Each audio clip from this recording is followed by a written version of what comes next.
Hello बच्चों। लो आज फिर एक बहुत इंपॉर्टेंट टॉपिक बच्चों, जो एग्जामिनेशन पॉइंट ऑफ व्यू से बहुत इंपॉर्टेंट है। 100% एग्जाम्स में पूछा जाता है बच्चों।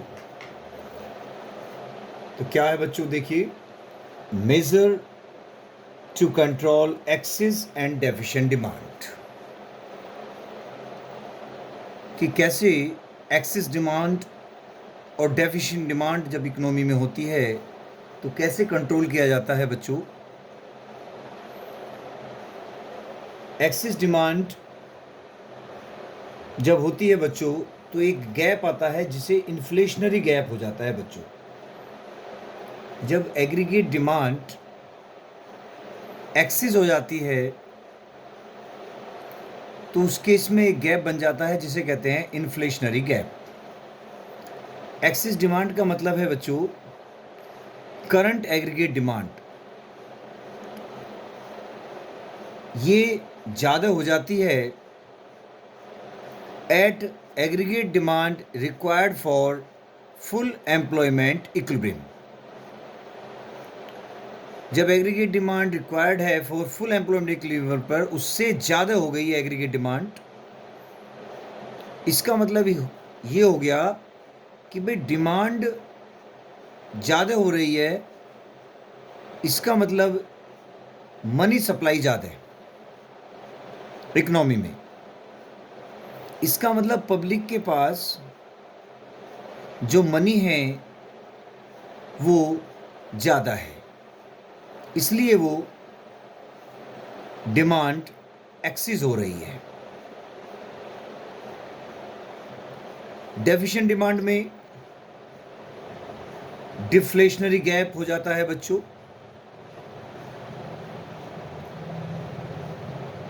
इसका मतलब है कि करंट एग्रीगेट डिमांड अब कम हो रही है इकोनॉमी में गुड्स एंड सर्विसेज की। इसका मतलब है मनी सप्लाई का कम होना, कि इकोनॉमी में मनी सप्लाई कम है। हम ये कह सकते हैं कि जो पब्लिक है उसके पास मनी का कम होना, इसलिए वो जो डिमांड है वो कम कर रहे हैं, इसलिए डेफिशिएंट डिमांड होगी, उनके पास पैसा कम है। तो बच्चों एक्सेस डिमांड और डेफिशिएंट डिमांड का मतलब है, एक्सेस डिमांड होने का मतलब है कि पब्लिक के पास पैसा बहुत है इसलिए एक्सेस डिमांड हो रही है इकोनॉमी में, और डेफिशिएंट डिमांड का मतलब है कि पब्लिक के पास जो मनी है वो कम है इसलिए डेफिशिएंट डिमांड है। गुड्स एंड सर्विसेज की डिमांड ही नहीं कर रहे हैं क्योंकि पैसा कम है पब्लिक के पास। अब ये जो एक्सेस डिमांड हो रहा है, डेफिशिएंट डिमांड हो रहा है, इसको कंट्रोल करना है बच्चों। तो कंट्रोल कैसे होगी, इसको कैसे करेक्ट किया जाएगा कि जब पब्लिक के पास ज़्यादा पैसा है तो मेन मकसद है कि पब्लिक के पास कम पैसा होना चाहिए जिससे वो डिमांड कम करें। और जब पब्लिक के पास मनी कम है, पैसा कम है, और उसको कंट्रोल करना है, इकोनॉमी को बैलेंस करना है, तो पब्लिक के पास जब पैसा कम है तो इकोनॉमी में अब गवर्नमेंट चाहेगी, सेंट्रल गवर्नमेंट या जो पॉलिसी होगी रिजर्व बैंक ऑफ इंडिया की, कि पब्लिक के पास अब पैसा ज़्यादा हो जिससे कि वो डिमांड को बढ़ा सकें और बैलेंस कर सकें उसको। तो मेन इसका मकसद यही है कि कैसे कंट्रोल करें एक्सेस डिमांड और डेफिशिएंट डिमांड को।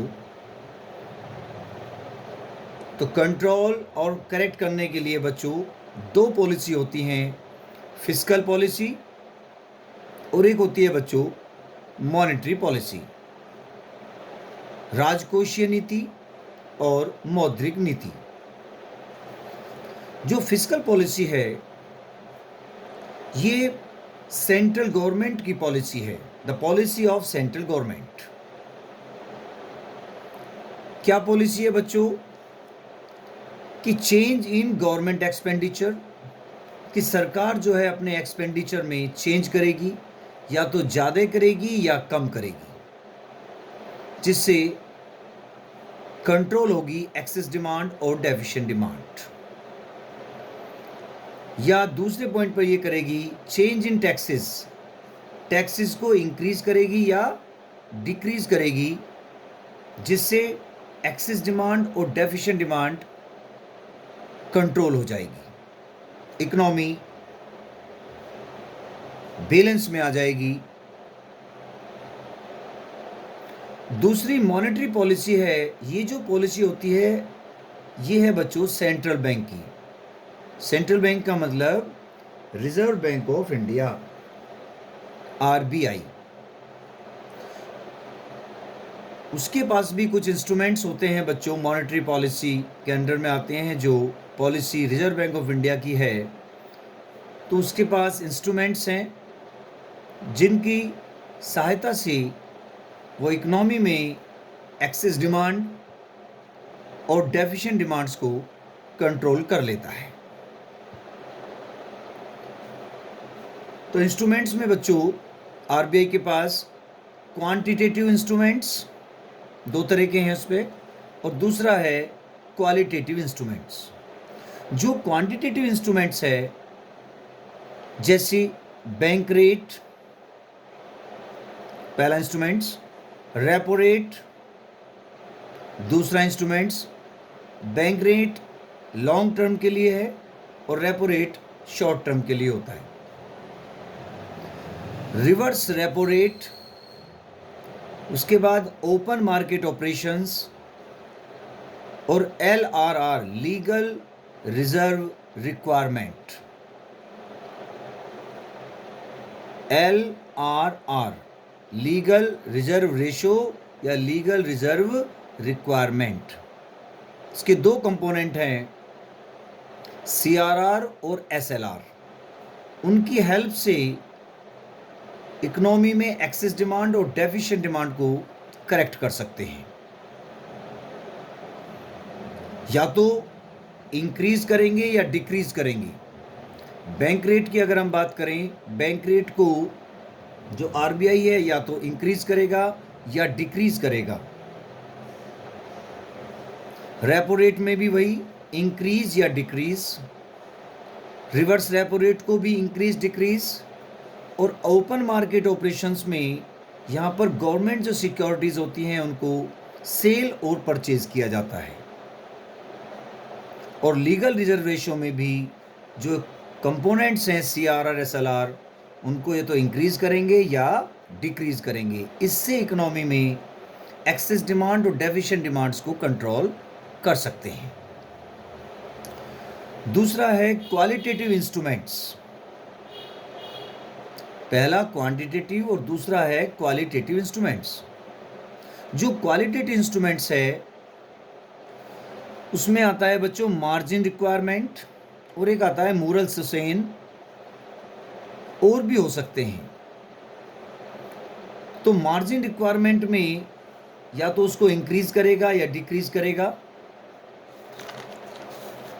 और मोरल सस्टेन की अगर हम बात करें तो यहाँ पर जो आरबीआई इंस्ट्रक्शन देता है या तो रेस्ट्रिक्ट करेगा उसको या एक्सपेंड करेगा, जिससे इकोनॉमी में जो मनी सप्लाई है वो कम और ज़्यादा हो जाएगी। तो यहाँ पर कंट्रोल करने के लिए दो पॉलिसी हैं, फिस्कल पॉलिसी और एक है मॉनेटरी पॉलिसी, जिससे एक्सेस डिमांड और डेफिशिएंट डिमांड को कंट्रोल किया जाता है अगर इकोनॉमी में प्रॉब्लम्स है। फिस्कल पॉलिसी में ध्यान रखें गवर्नमेंट एक्सपेंडिचर और टैक्सेस इनका प्रयोग किया जाता है। और मॉनेटरी पॉलिसी में bank rate, repo rate, reverse repo rate, open market operation और legal reserve requirements, margin requirement या मोरल सस्टेन। ओके, अब एक एक करके बच्चों इनको हम समझते हैं। तो पहला है बच्चों इसमें द मेजर्स टू करेक्ट या कंट्रोल एक्सेस डिमांड।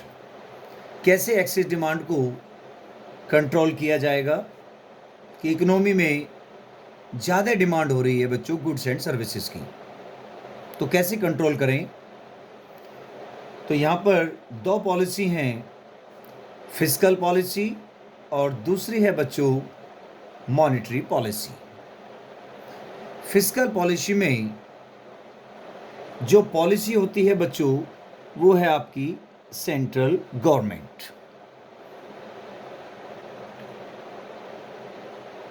कंट्रोल करने के लिए एक्सेस डिमांड को कि जो सरकार के खर्चे हैं, गवर्नमेंट एक्सपेंडिचर और टैक्सेस, इन पर फोकस करना है। एक्सेस डिमांड में जो गवर्नमेंट एक्सपेंडिचर्स सरकार करेगी उसको डिक्रीज करना पड़ेगा, decrease in government expenditure. Suppose ये गवर्नमेंट है बच्चों और यहाँ पर जो ये पब्लिक है ये एक्सेस डिमांड कर रही है इकोनॉमी में। इसका मतलब इनके पास मनी ज़्यादा है। अब इनकी जो मनी जो ज़्यादा है अब इसको कम करना है। अब सरकार कैसे करेगी कम? सरकार अपने खर्चे करती है बच्चों रोड बनवाने में, ब्रिज बनवाने में, सब्सिडी वगैरह प्रोवाइड करती है। तो ये सरकार के खर्चे हैं। अब सरकार को क्या करना पड़ेगा इसमें कि रोड, ब्रिज और सब्सिडी वगैरह जिसे कहते हैं फाइनेंशियल हेल्प दी जाती है। तो इकोनॉमी में ज़्यादा पैसा है पब्लिक के पास, अब उसको कम करना है। तो क्या करेगी गवर्नमेंट कि जो रोड, ब्रिज हैं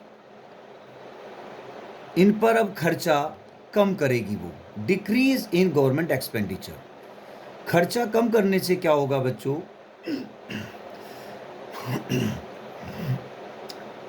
लेबर वगैरह इसमें रोड बनाने के लिए लगाई जाती हैं, ब्रिज बनाने के लिए लेबर लगाई जाती है। अब क्या होगा जब खर्चे सरकार कम कर देगी, रोड वगैरह ब्रिज वगैरह नहीं बनवाएगी, तो लेबर को काम नहीं मिलेगा।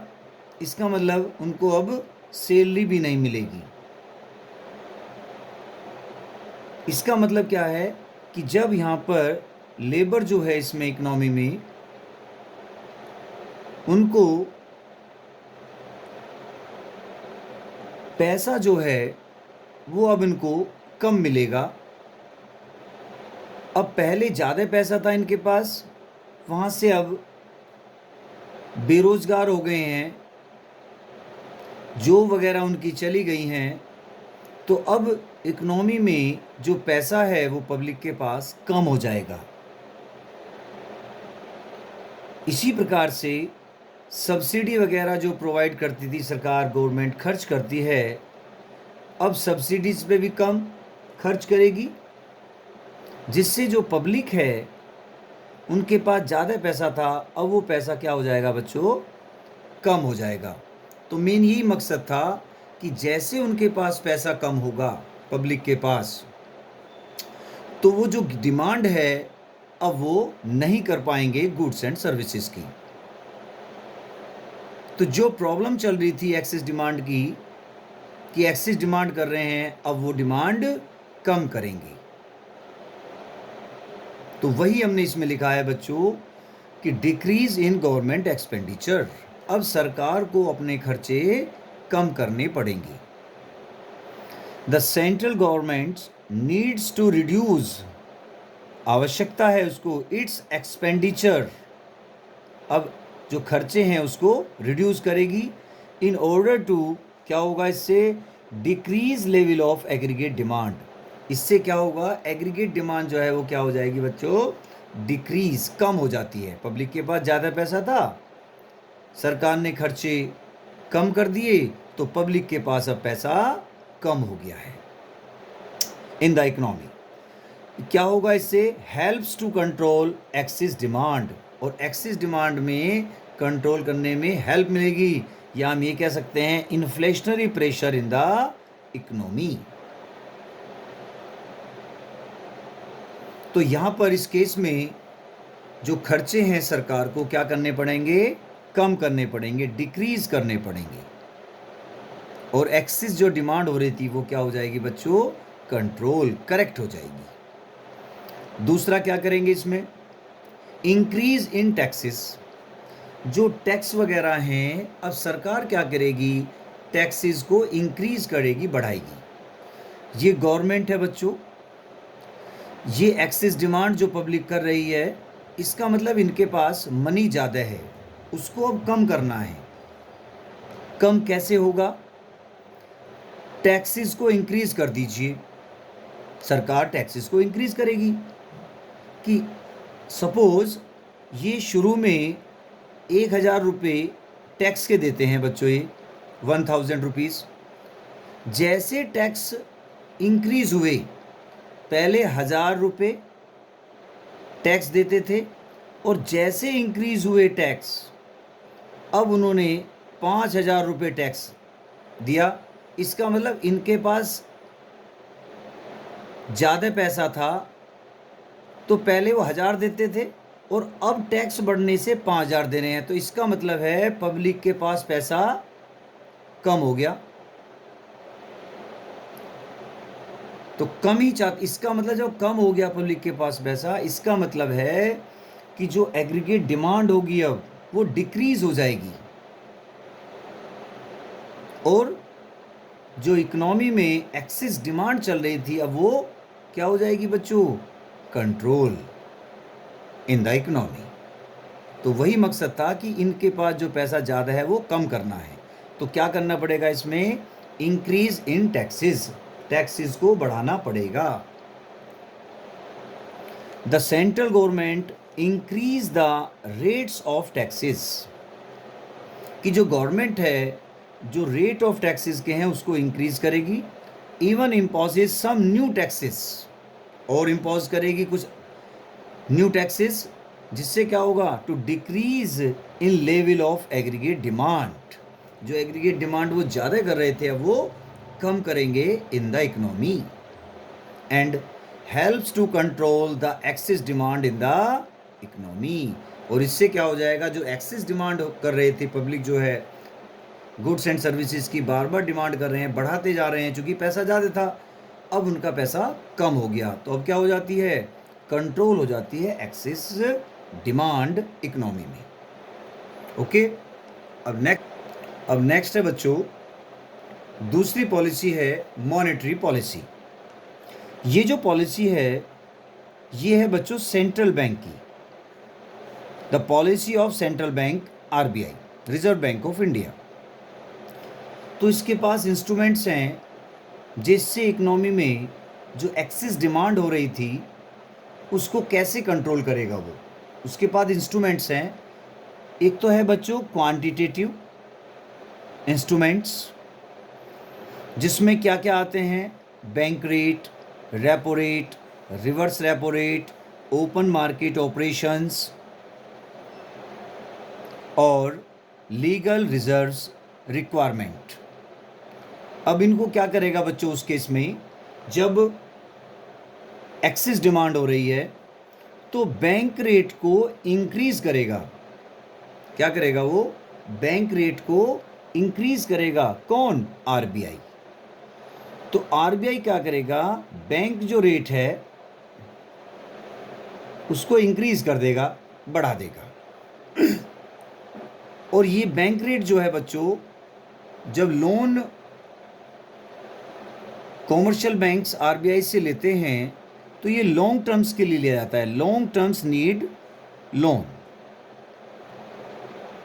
तो बैंक रेट इंक्रीज करने से क्या होगा बच्चों, कि during excess demand central bank increases the bank rate. जो सेंट्रल बैंक है, जो आरबीआई है, वो बैंक रेट को इंक्रीज कर देगा, which raises the cost of borrowing from the central bank. जो कि क्या करेगा बच्चों, कि जो उधार लेने की जो कॉस्ट है वो बढ़ जाएगी। It forces the commercial banks to increase their lending rates. इसका मतलब है कि जब आरबीआई ने बैंक रेट इंक्रीज कर दिया तो जो कॉमर्शियल बैंक है उन्हें भी अपनी जो लैंडिंग रेट्स हैं वो बढ़ाने पड़ेंगे। इससे क्या होगा, जब लैंडिंग रेट्स बढ़ जाएंगे कॉमर्शियल बैंक के, तो विच डिस्करेज बोरोवर्स, जो उधार लेने आएंगे, लोन लेंगे बच्चों बैंकों में आकर, अब वो डिस्करेज हो जाएंगे, अर्थात अब वो उधार नहीं लेंगे। चूंकि क्या हो गए, चूंकि जो कॉमर्शियल बैंक के जो लैंडिंग रेट्स हैं उन्होंने इंक्रीज कर दिए।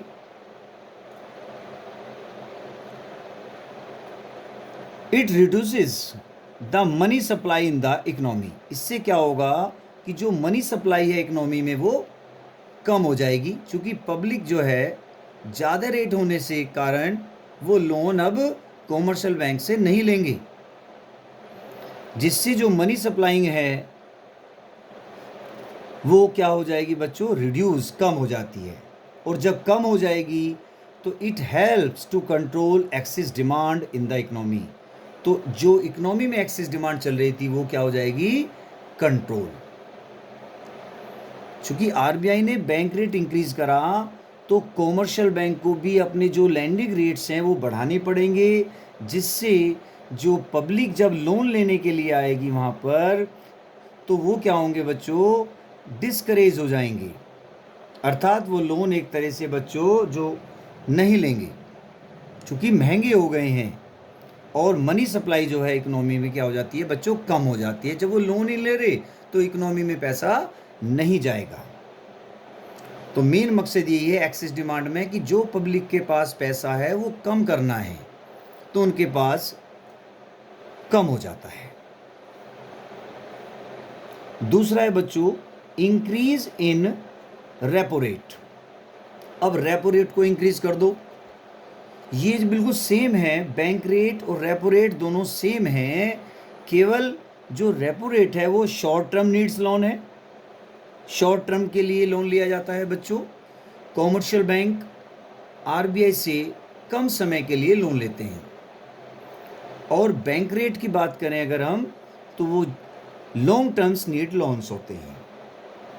तो बिल्कुल सेम वही लिखना है इसमें, जो बैंक रेट में लिखा है वही रेपो रेट में लिखा जाएगा, बिल्कुल सेम प्रोसीजर है। ओके, तो इसमें क्या होगा बच्चों कि बैंक रेट इंक्रीज हुए हैं और इंक्रीज भी रेपो रेट हमें करना पड़ेगा। इससे क्या होगा कि जो मनी सप्लाई है इकोनॉमी में वो कम हो जाएगी रेपो रेट के बढ़ने से, क्योंकि कॉमर्शियल बैंक को अपने लैंडिंग रेट्स भी क्या करने पड़ेंगे, इंक्रीज करने पड़ेंगे। और जब इंक्रीज हो जाएंगे तो जो पब्लिक जो लोन लेने के लिए आएगी वो लोन नहीं लेगी, क्योंकि रेट ऑफ इंटरेस्ट जो है वो कॉमर्शियल बैंक ने इंक्रीज कर दिया, बढ़ा दिया। और जो इकोनॉमी में जो एक्सेस डिमांड चल रही थी वो क्या हो जाएगी बच्चों, कंट्रोल। तीसरा है बच्चों increase in reverse repo rate. अब रिवर्स रेपो रेट का क्या मतलब है कि जो ये कॉमर्शियल बैंक हैं और ये है आपके आरबीआई, ये कॉमर्शियल बैंक। पहले क्या था बच्चों, बैंक रेट रेपो रेट में कॉमर्शियल बैंक आरबीआई से लोन लेते थे शॉर्ट टर्म और लॉन्ग टर्म के लिए। अब क्या है बच्चों कि जो कॉमर्शियल बैंक के पास सरप्लस पैसा है, अब उस पैसे को कहाँ रखेगी वो, आरबीआई के पास, क्योंकि आरबीआई ने इंस्ट्रक्शन दिया है कि अब हम आपको ज़्यादा रेट ऑफ इंटरेस्ट आपको मिलेगा। तो कॉमर्शियल बैंक क्या करते हैं बेटे, अपना जो सरप्लस है, जब पैसा जो है वो आरबीआई के पास रख देते हैं। तो अब पैसा आरबीआई के पास रखा गया, तो अब जो है उसको कॉमर्शियल बैंक को अब इंटरेस्ट देना होगा, जिसे हम कहते हैं रिवर्स रेपो रेट है। वो क्या है बच्चों, रिवर्स रेपो रेट। तो रिवर्स रेपो रेट को भी क्या करना पड़ेगा, यहाँ पर इंक्रीज करना पड़ेगा, बढ़ा दो। तो बढ़ाने से क्या होगा, जो कॉमर्शियल बैंक हैं वो अपना पैसा कहाँ रख देंगे, आरबीआई के पास।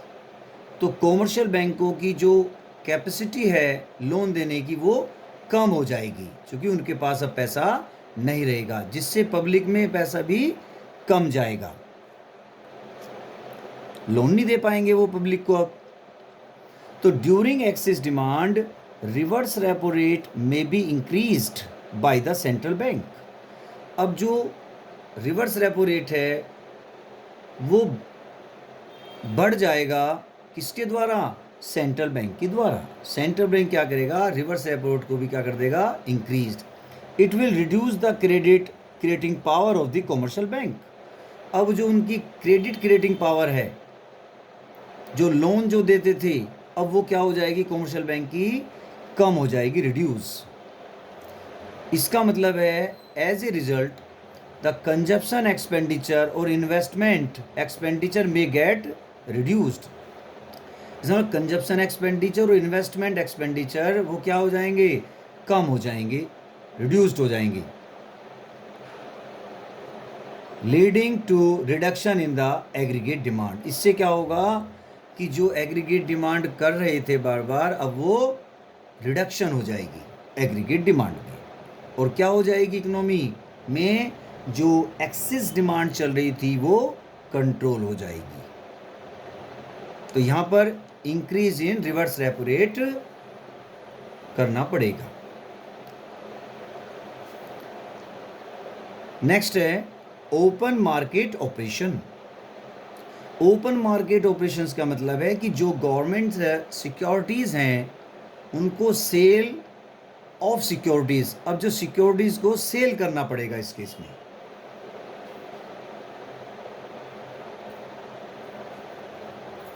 ओपन मार्केट ऑपरेशंस का मतलब क्या होता है, it's refers to sale and purchase, खरीदना और बेचना। जो गवर्नमेंट की सिक्योरिटीज़ हैं उनको sale and purchase of securities in open market में बाय द सेंट्रल बैंक, कि जो सेंट्रल बैंक जो है जो सिक्योरिटीज़ हैं उनको अब सेल और परचेज करता है इन ओपन मार्केट, खुले बाजार में, उसे कहते हैं ओपन मार्केट ऑपरेशंस। लेकिन एक्सेस डिमांड के केस में क्या करना पड़ेगा, जो सिक्योरिटीज़ हैं उनको सेल करना पड़ेगा। सिक्योरिटीज़ जब सेल करेंगे, वो बेचेंगे, तो इकोनॉमी से जो पैसा है वो आरबीआई के पास आ जाएगा। इससे एक्सेस डिमांड जो है कंट्रोल हो जाएगी।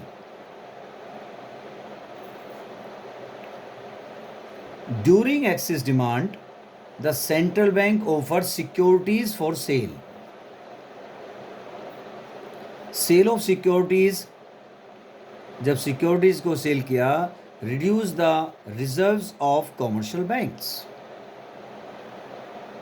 जो कॉमर्शियल बैंक हैं उसके पास जो रिजर्व्स हैं वो रिड्यूस होंगे। इट एडवर्सली इफेक्ट पड़ेगा उसका the bank ability to create credit. Adversely क्या होगा, इफेक्ट होगा बैंक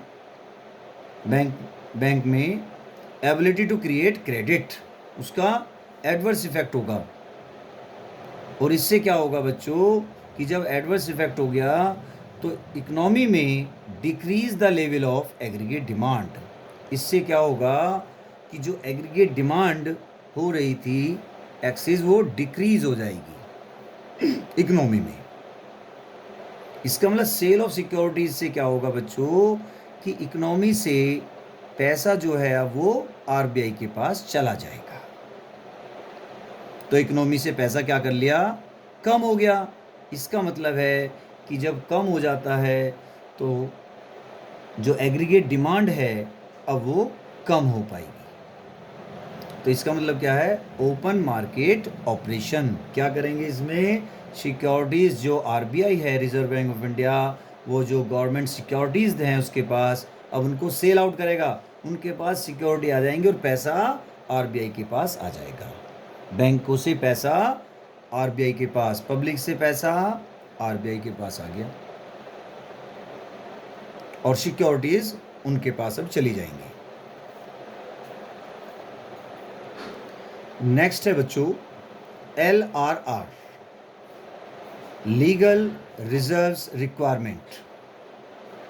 एक्सेस डिमांड के केस में जो लीगल रिजर्व रिक्वायरमेंट है LRR, अब उसको इंक्रीज करना पड़ेगा, बढ़ाना पड़ेगा। The commercial banks are obliged to maintain legal reserve ratio. Commercial बैंक्सों को क्या करना पड़ता है, जो लीगल रिजर्व्स हैं उसको मेंटेन करना पड़ेगा। An increase in such reserves is a direct method to reduce the money supply. जो भी रिजर्व्स हैं अगर इनको इंक्रीज कर देते हैं, ये एक डायरेक्ट मेथड है जिससे मनी सप्लाई जो है इकोनॉमी में वो रिड्यूस हो जाती है, कम हो जाती है। तो इसलिए लीगल रिजर्व रेशियो को क्या करना पड़ता है, increase in case of excess demand. इसके दो कंपोनेंट्स हैं लीगल रिजर्व रेशियो के बच्चों, two components of legal reserves, एक है CRR और दूसरा है SLR। CRR का मतलब होता है कैश रिजर्व रेशियो। क्या होता है ये, it is a minimum percentage of net demand and time liabilities to be kept by commercial bank with the central bank. कि जो मिनिमम परसेंटेज है, जितना टोटल पैसा जमा हुआ उसका minimum percentage and time liabilities वो कहाँ रखा जाता है, कॉमर्शियल बैंक जो हैं आरबीआई के पास उसको रखते हैं, जिसे बोला जाता है बच्चों कैश रिजर्व रेशो। दूसरा है SLR, पहला कंपोनेंट CRR, दूसरा है SLR, स्टेट्यूटरी लिक्विडिटी रेशो। वही है बिल्कुल, it refers to the minimum percentage of net demand and time liabilities which commercial banks are required to maintain themselves. अभी जो SLR है ये minimum percentage of net demand का एंड टाइम लायबिलिटीज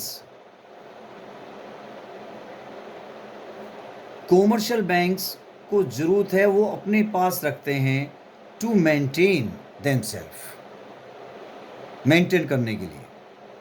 तो SLR commercial bank अपने पास रखेंगे और CRR जो है बच्चों आरबीआई के पास रखा जाएगा, minimum percentage of net demand. In case of during excess demand, जब इकोनॉमी में एक्सेस डिमांड हो रही है, लोग ज़्यादा डिमांड कर रहे हैं, जबकि aggregate demand required for full employment equilibrium, उससे ज़्यादा डिमांड कर रहे हैं, इसका मतलब इकोनॉमी में ज़्यादा पैसा है, पब्लिक के पास ज़्यादा पैसा है। तो उस केस में क्या करेगी, during excess demand the central bank increases, बढ़ा देती है CRR और SLR। CRR को इंक्रीज कर देती है और SLR को भी इंक्रीज कर देती है। इससे क्या होगा, इट रिड्यूसेस, कम हो जाते हैं the amount of effective cash reserves of commercial bank, कि जो उसके पास कैश रिजर्व्स हैं कॉमर्शियल बैंकों के पास वो कम हो जाते हैं, जो इफेक्टिव कैश रिजर्व्स हैं, and limits the credit creation power, और जो क्रेडिट क्रिएशन पावर है वो लिमिट में रहती है। इट क्या होता है, ultimately help in the reducing money supply in the economy. Ultimately क्या होता है कि इससे जो मनी सप्लाई इकोनॉमी में ज़्यादा हो रही थी वो रिड्यूस हो जाती है, कम हो जाती है, जिससे इकोनॉमी में पैसा कम हो जाता है और जो पब्लिक है उसके पास पैसा कम हो जाएगा। तो इससे क्या होगा बच्चों कि जो एक्सेस डिमांड हो रही है इकोनॉमी में वो कम करेंगे अब, क्योंकि पैसा नहीं है इकोनॉमी में। तो ये थे बच्चों quantitative instruments, bank rate, repo rate, reverse repo rate, open market operations, legal reserve requirements. और अब है बच्चों क्वालिटेटिव इंस्ट्रूमेंट्स। इसमें दो हमने लिखे हैं, इसमें और भी हो सकते हैं। तो पहला है बच्चों मार्जिन रिक्वायरमेंट। अब इस केस में, एक्सेस डिमांड के केस में, जो मार्जिन रिक्वायरमेंट है उनको इंक्रीज करना पड़ेगा, बढ़ाना पड़ेगा, क्योंकि इकोनॉमी में पैसा कम जाना चाहिए, इसलिए मार्जिन रिक्वायरमेंट इंक्रीज कर रहे हैं। अब मार्जिन रिक्वायरमेंट होता क्या है? The margin requirement refers to the difference between market value of securities offered, कि जो मार्केट वैल्यू है सिक्योरिटी की, जैसे आपकी मकान हो सकता है, घर हो सकता है, और बहुत सारे आपके पास ऐसी सिक्योरिटीज़ हैं जो बैंक में आप उसको रखेंगे, उसके बदले फिर आपको पैसा मिलेगा, लोन मिलेगा। तो वहाँ पर सिक्योरिटीज़ रखनी होती है बैंक्स में। तो बच्चों, the margin requirements refers to the difference between the market value of the security offers and the value of amount. अब वैल्यू कितनी है अमाउंट की, जितना आप लेना चाहते हैं, लैंड करना चाहते हैं, उनका डिफरेंस है, कितनी मार्केट वैल्यू है सिक्योरिटीज़ की और वैल्यू ऑफ अमाउंट कितना है। जैसे अगर आपकी मार्केट वैल्यू जो सिक्योरिटी की वो 10 लाख रुपीज़ है, और जो आप लोन लेना चाहते हैं बैंक से, उसकी वैल्यू ऑफ अमाउंट आपका सपोज 6 लाख रुपए आप लेना चाहते हैं, तो इन दोनों का डिफरेंस वो मार्जिन कहा जाएगा। 10 lakh minus 6 lakh is equal to 4 lakh. तो ये क्या है? मार्जिन रिक्वायरमेंट है। एक्सेस डिमांड के केस में उसको कंट्रोल करने के लिए जो मार्जिन रिक्वायरमेंट है उसको इंक्रीज कर दीजिए। इंक्रीज कैसे करेंगे? 10 लाख की जो एसेट्स हैं, प्रॉपर्टी है, आपने वहाँ पर सिक्योरिटीज़ रखी बैंकों में, और आपको चाहिए 6 लाख रुपए। अब बैंक में ये कहा जाएगा, क्योंकि इंक्रीज कर दिया है मार्जिन रिक्वायरमेंट, अब क्या कहेंगे वहाँ पर कि हम आपको केवल 2 लाख रुपए दे सकते हैं। 6 लाख वो मांग रहा है, 2 लाख वो देंगे बैंक वाले। इसका मतलब 10 लाख में से 2 लाख गए, 8 लाख रुपए उन्होंने मार्जिन रिक्वायरमेंट, इसका मतलब इंक्रीज कर दिया। तो क्या लोन लेंगे? वो नहीं लेंगे। और जब पैसा वो नहीं लेंगे, चूंकि 6 लाख की आवश्यकता है, 2 लाख वो दे रहे हैं, इसका मतलब क्या है कि उन्होंने अपना मार्जिन इंक्रीज कर लिया। और मार्जिन इंक्रीज करने से क्या होगा? अब वो जो लोन लेने के लिए वहाँ पर आए हैं, जो बोरोवर्स हैं, वो अब नहीं लेंगे। 10 लाख की प्रॉपर्टी है और 2 लाख रुपए उनको मिल रहे हैं, तो वो क्या करेंगे? मना कर देंगे। इससे क्या होगा? इकोनॉमी में पैसा नहीं जाएगा, और जो एग्रीगेट डिमांड है वो क्या हो जाती है बच्चों? कम हो जाएगी इकोनॉमी में। जो गुड्स एंड सर्विसेज पर जो डिमांड कर रहे थे, एक्सेस डिमांड हो रही थी, उस केस में क्या हो जाता है बच्चों? फिर वो कम हो जाएगी, वो डिमांड नहीं करेंगे। तो ड्यूरिंग एक्सेस डिमांड ये लिखा है the central bank increase the margin, जो सेंट्रल बैंक है वो इंक्रीज द मार्जिन को इंक्रीज कर देंगे, which restrict the credit creation power of the bank. जैसे मार्जिन इंक्रीज हुआ तो रेस्ट्रिक्ट कर देंगे the credit creating power of banks की, रेस्ट्रिक्शंस लग गई उस पर। Borrowers find its less attractive, फिर जो बोरोवर्स हैं जो उधार लेने के लिए आएंगे वो लेस अट्रैक्टिव होंगे टू बोरो मनी, एंड क्या होगा, decrease the level of aggregate demand. तो क्या हो जाएगा बच्चों, इकोनॉमी में एग्रीगेट डिमांड जो है वो जो लेवल है उसका वो डिक्रीज हो जाएगा। तो इससे क्या होगा बच्चों, जो एक्सेस डिमांड हो रही थी इकोनॉमी में वो कंट्रोल हो जाती है। तो इंक्रीज इन मार्जिन रिक्वायरमेंट, तो मार्जिन रिक्वायरमेंट को क्या करना पड़ेगा, इंक्रीज करना पड़ेगा। तो इसका मतलब जब बढ़ जाएगा तो इसका मतलब जो बोरोवर्स हैं वो अट्रैक्ट नहीं होंगे, लेस अट्रैक्टेड होंगे टू बोरो मनी, और इससे एग्रीगेट डिमांड का जो लेवल है वो डिक्रीज हो जाएगा, और जो प्रॉब्लम चल रही थी एक्सेस डिमांड की वो कंट्रोल हो जाएगी। इसके बाद नेक्स्ट है बच्चों मॉरल सुसेन, ये भी क्वालिटेटिव इंस्ट्रूमेंट्स है। मॉरल सुसेन का मतलब है कि एडवाइस, सलाह, टू डिस्करेज लैंडिंग, डिस्करेज करना है जिससे पब्लिक के पास पैसा कम जाए या जाए ना। तो मोरल सुसेन में क्या है, during excess demand the central bank advise, सलाह देता है, एडवाइस देता है और रिक्वेस्ट करता है the commercial banks not to advance credit for non essential activities. Central bank advise, request to the commercial banks not to advance credit for non essential activities, जो non essential activities है उस पर आपने loan नहीं देना है। Instructions दे रहा है सेंट्रल बैंक्स, उनसे रिक्वेस्ट कर रहा है, सलाह दे रहा है उनको कि आप जो नॉन एसेंशियल एक्टिविटीज़ हैं आप उन पर लोन नहीं देना है आपने।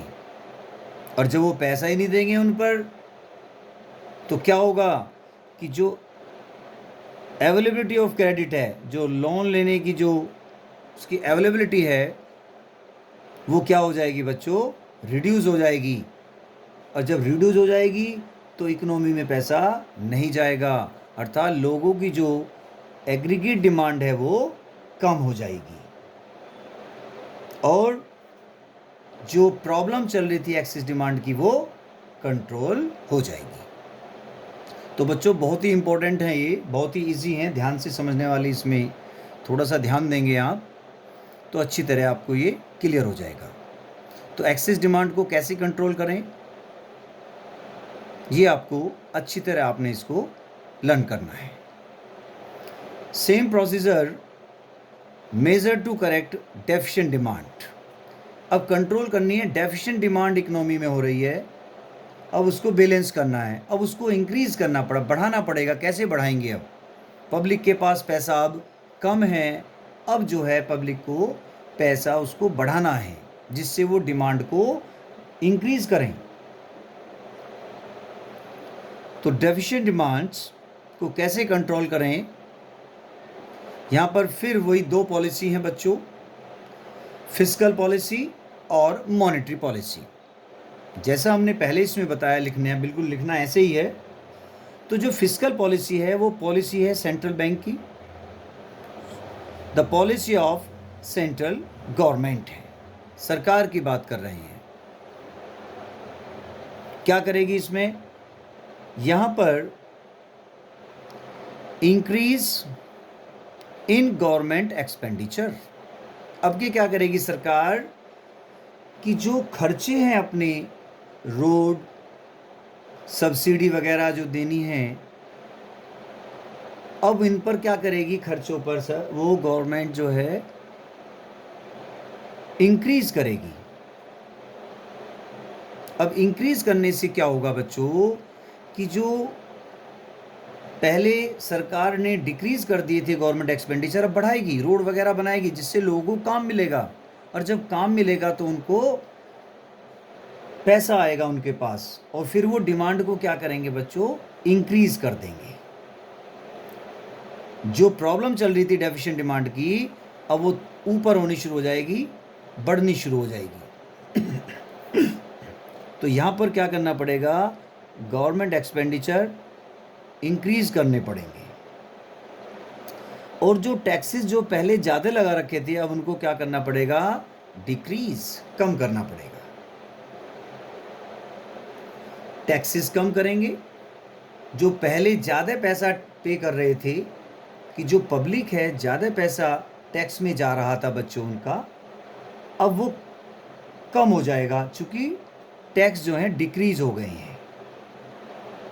और जब टैक्सेस कम हो गए तो उनके पास पैसा ज़्यादा आ गया, और पैसा ज़्यादा आने से क्या करेंगे, वो जो एग्रीगेट डिमांड है, जो डिमांड है इकोनॉमी, वो इंक्रीज कर देंगे गुड्स एंड सर्विसेज की, क्योंकि उनके पास पैसा बढ़ गया।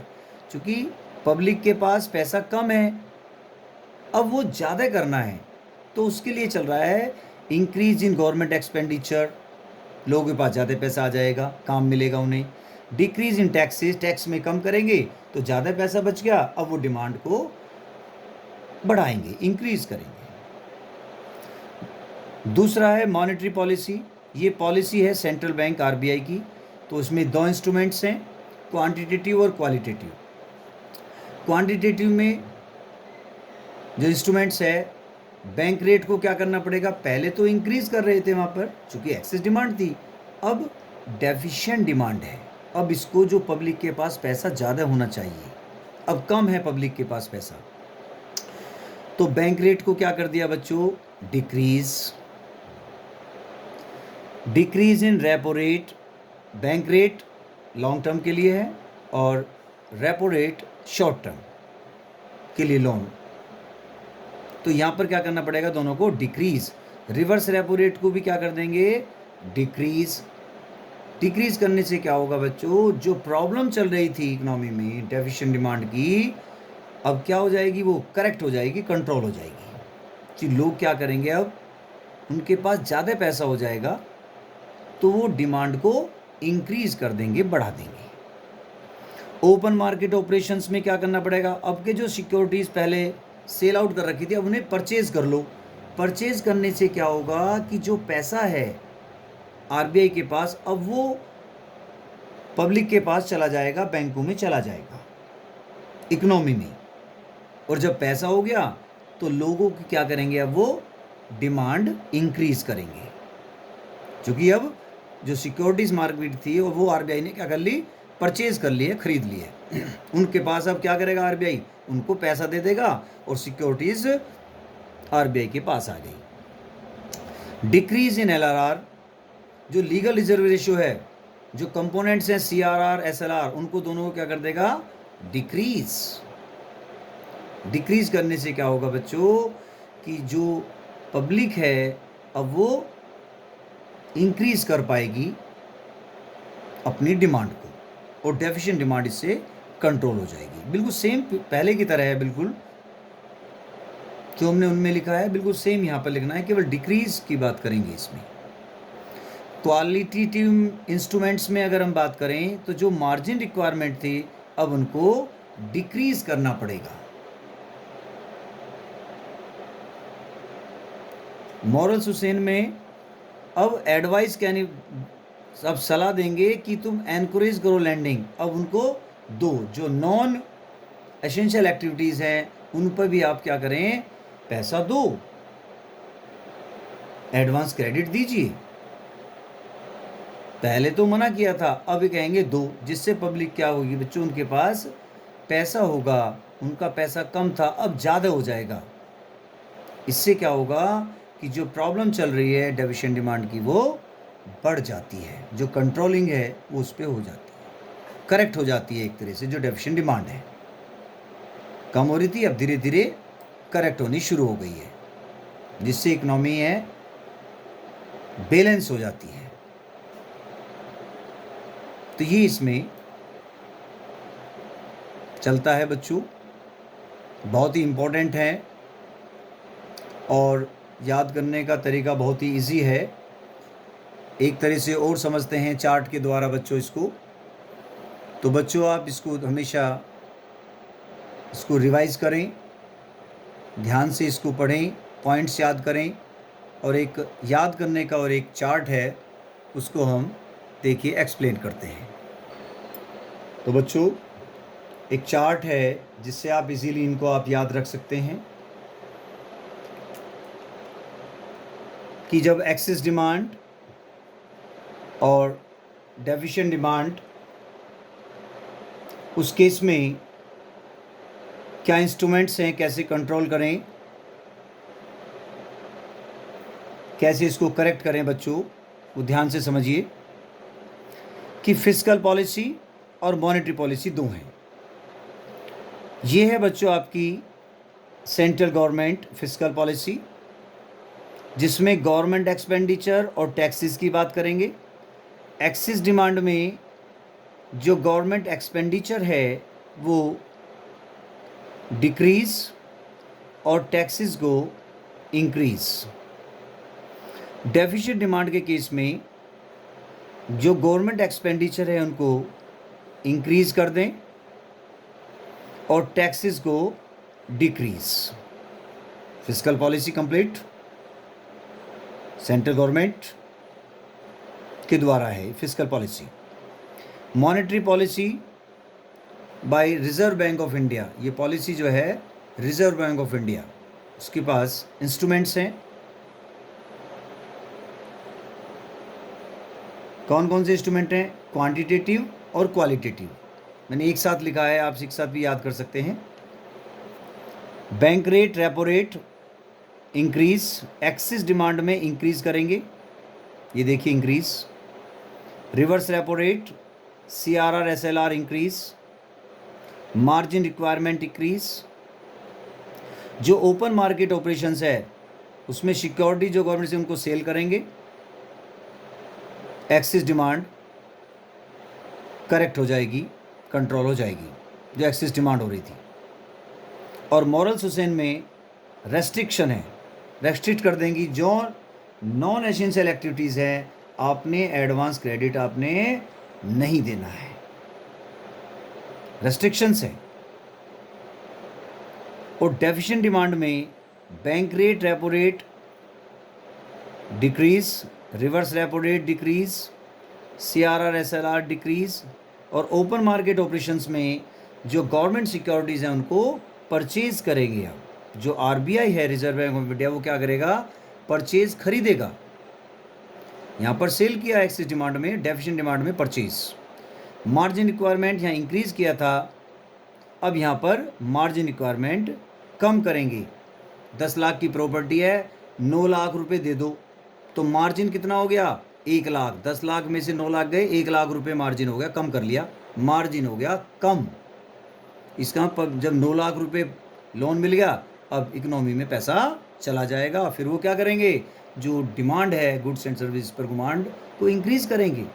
इससे क्या होगा कि जो डेफिशिएंट डिमांड हो रही थी वो करेक्ट होनी शुरू हो जाएगी। मॉरल सुसेन में रेस्ट्रिक्शंस हैं, रेस्ट्रिक्ट किया हुआ है कि आप नॉन एसेंशियल एक्टिविटीज़ में आपने एडवांस क्रेडिट नहीं देना है, लोन नहीं देना है। और जबकि इसमें क्या कह रहे हैं वो? एक्सपेंड कर दो भाई, दीजिए आप, कोई दिक्कत नहीं। मॉरल सुसेन। तो आप देख सकते हैं एक्सेस डिमांड, इन्फ्लेशनरी गैप, और ये है आपका डिफ्लेशनरी गैप। आई का मतलब है इन्फ्लेशनरी, एक्सेस डिमांड हो रही है, इन्फ्लेशनरी गैप आ गया, आई से बना है। तो क्या कर दें बच्चों? और डिफ्लेशनरी में देखिए बैंक रेट, रेपो रेट क्या कर दो? आई से इंक्रीज। डिफ्लेशन के में डी से बनाए हैं, क्या कर दो, डिक्रीज।